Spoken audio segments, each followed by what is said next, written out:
So what was so let's go with that. So did you have a favorite so two questions. Yes. Did you have a favorite non-music related show and did you have a favorite music related show?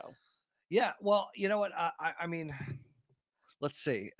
It feels Let's lame that see. I'm going to say Total Request Live, but I was very addicted to watching Oh Total yeah. Request Live. Yeah. Were you ever on Total Request No, Live? were you? For like a millisecond. So so my school, listen to this. So my school went on our senior trip to New York City to see Titanic the Musical with our chorus group, which I went on for free because I lied about having paid for a ticket. Like it was like I shouldn't have been there.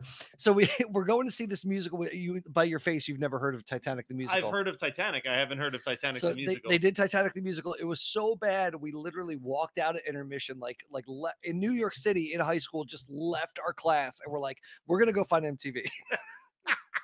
So we walked around Central Park. We found MTV in Times Square, and at the time that they were having intermission for the play, they were filming Total Request Live.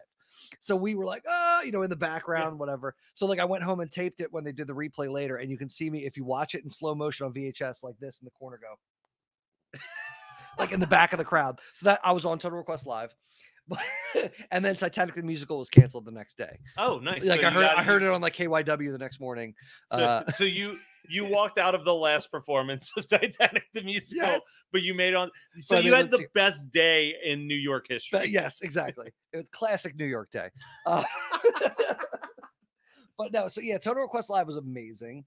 And they would have like all the artists on, and then people would line up on the streets of New York City and like praise these people like gods and freak out and pass out about people like Britney Spears and the Backstreet Boys and NSYNC. And I mean, what do you have like an appearance on TRL that sticks out in your mind? So not really. I mean, you definitely got. Do you remember the story? And I don't know the validity of the story, but I want to believe it's true. Did you ever hear about the Tom Green Bum Bum song controversy? Yes. That like because whenever Carson Daly wanted some time off, they would just guess what the music videos were going to be on the charts that day. Yeah. So they had pre-taped him doing the list, and then Tom Green does the Bum Bum song, and it immediately is the #1 most voted for song on MTV. Yeah.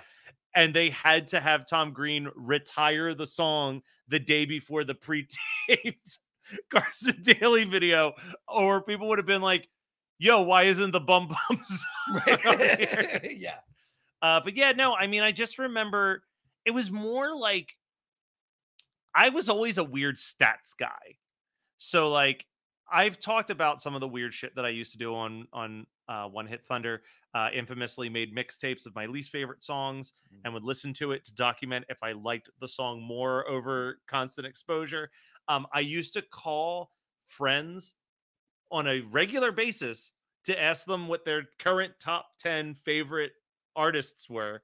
And then I would have it written down and I would like let them know at the end of the year, like based on our survey, the most consistent answer to this. Listen, I recently took an online test that said that I might have Asperger's, and I'm starting to think that that's probably pseudo accurate.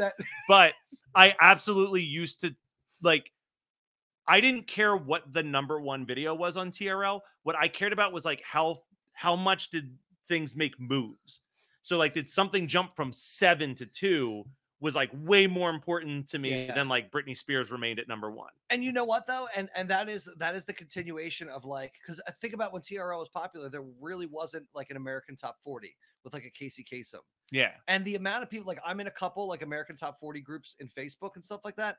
And that's literally a thing that people like obsessed over, that like now that you're explaining it, and like there is a person who I know and I can put like your personality to that, like that makes so much more sense now. Cause I look at these people arguing over how many songs were only made it to #6 in the year 1983. And like, like that's kind of stuff that you're interested in, like musical stats. Well, and that's why I'm doing why I argue with people about one-hit wonders. And it's like, no, you might remember that song on the radio, but it doesn't mean that it charted. Right. Like, right.